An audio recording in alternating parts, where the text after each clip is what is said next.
Muy buenos días, buenas tardes y buenas noches. En donde se encuentren les deseo un feliz día. Hoy hablaremos sobre el uso.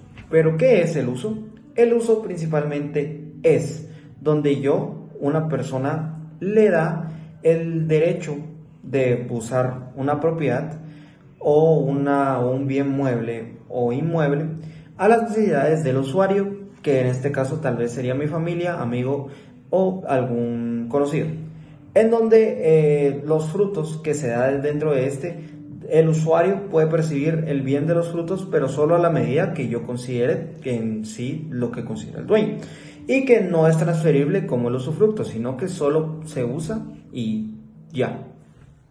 Sobre la habitación. ¿Pero qué es la habitación? La habitación es este bien que nosotros pues nos dan por habitar. Digamos, yo conozco a una persona que es mi amigo y mi amigo pues me dice: hey, Gael, mira, yo quiero vivir en la propiedad porque estoy en una mala situación económica.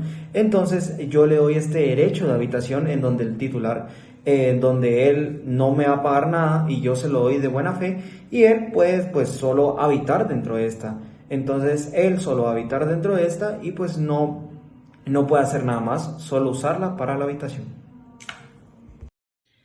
Hola, soy Marta Chavarría. Hoy voy a hablarles de los elementos del uso. Estos son: objeto, un bien sobre el cual recae el derecho, que puede ser un bien mueble o inmueble.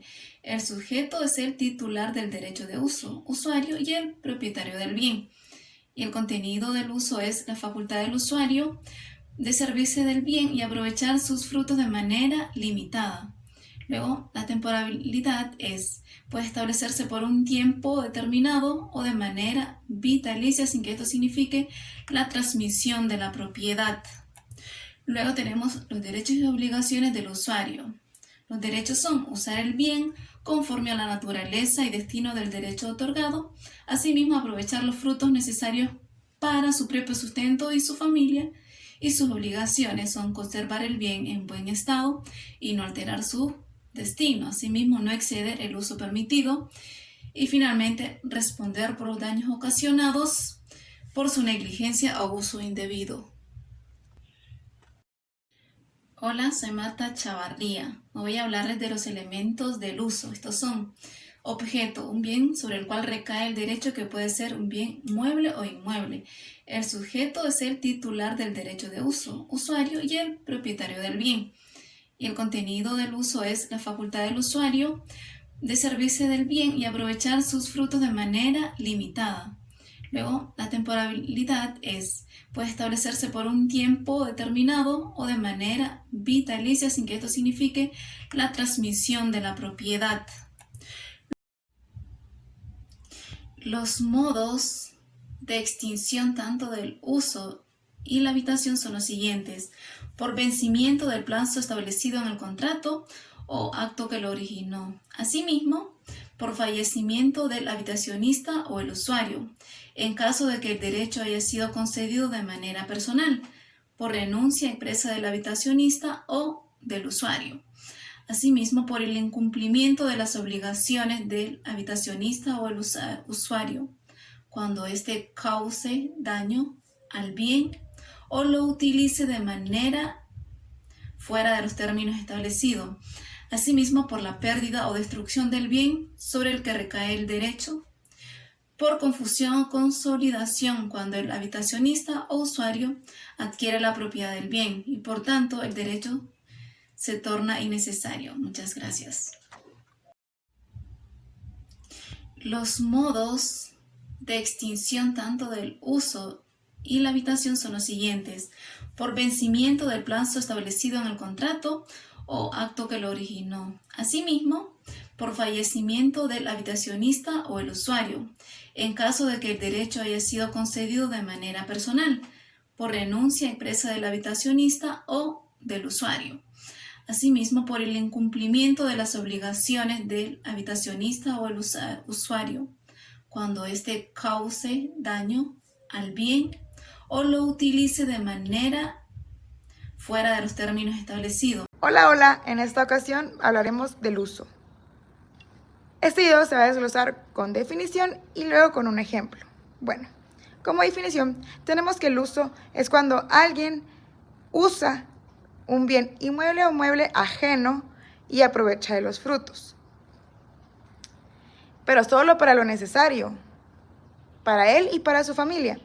Como ejemplo, podemos decir es que cuando a alguien se le otorga ese derecho de uso en la vivienda, no puede disponer del bien o de la propiedad, tampoco puede abusar de dicho derecho,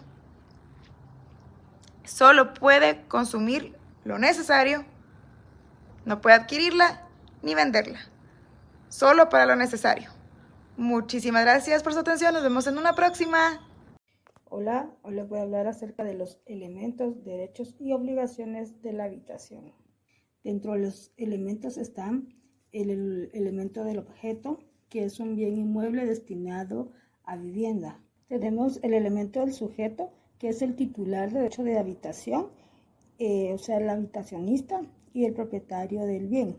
El elemento de contenido, que es la facultad del habitacionista de ocupar el inmueble para su residencia y la de su familia. Luego está el elemento de temporalidad, que puede establecerse por un tiempo determinado o de manera vitalicia, pero sin que implique transmisión de la propiedad. Luego tenemos los derechos y obligaciones.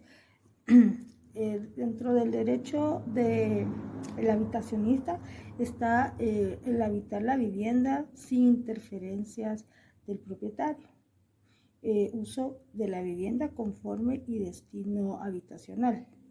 Dentro de las obligaciones está conservar el bien sin dañarlo, tenerlo siempre en buen estado y no alterar su estructura, no exceder del uso determinado, no arrendar ni transferir el derecho a terceros, responder por los daños ocasionados por su negligencia o uso indebido.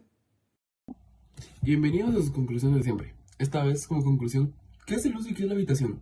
De una manera rápida y sencilla. Pues el uso es aquel derecho real que le permite a una persona utilizar un bien ajeno, sea mueble o inmueble, para satisfacer sus propias necesidades y las de su propia familia, pero sin adquirir la propiedad ni obtener frutos más allá de los indispensables para su consumo. Pongamos un ejemplo fácil. Si una persona tiene derecho a usar un huerto o un cultivo ajeno, puede recoger solo la fruta para su propio consumo y el de su familia. El fruto que él recoja no lo puede ni vender, no lo puede ni transferir, es solo para su propio consumo y el de su familia. Muy bien, ahora lo que corresponde al derecho real de habitación, pues es aquel derecho que le concede a su titular la facultad de vivir gratuitamente en un inmueble que pues no es suyo, exclusivamente para él mismo y su familia, sin poder venderlo o transferir ese derecho a otros. Vamos con el ejemplo. Si una persona tiene derecho sobre una casa, puede vivir en ella con su familia y sin pagar renta, es decir, gratuitamente como habíamos dicho anteriormente. Pero no puede ni alquilar las habitaciones ni permitir que otras personas ajenas a su núcleo familiar pues vivan en ellas. Muchas gracias por quedarse hasta el final, espero verlos pronto nuevamente y adiós.